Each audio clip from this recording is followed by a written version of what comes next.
What's up guys, welcome back to another video. In this video, I will show you how to get dark theme on DEX Screener Mobile. So, in this case, you might be wondering how to exactly do so here. Well, first thing that you want to do is you want to make sure that you have the latest version for DEX Screener. So, go ahead and open up Google Play Store here if you have Android and basically search for DEX Screener and install any updates if you see one.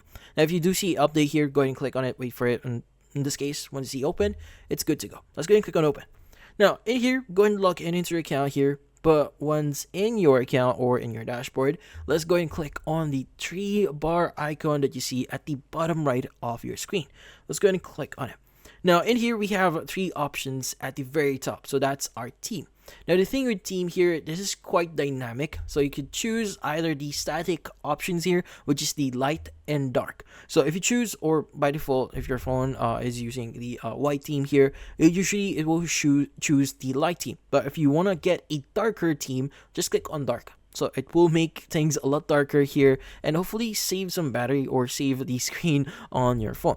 But if you want it to automatically adapt to whatever theme your phone is using, you can go ahead and choose the system option here, and that will automatically choose the theme for the in this case DEX Screener. But yeah, so in this case, that's about it. So if you found this video helpful, don't forget to leave a like or maybe subscribe to our channel. Thank you for watching.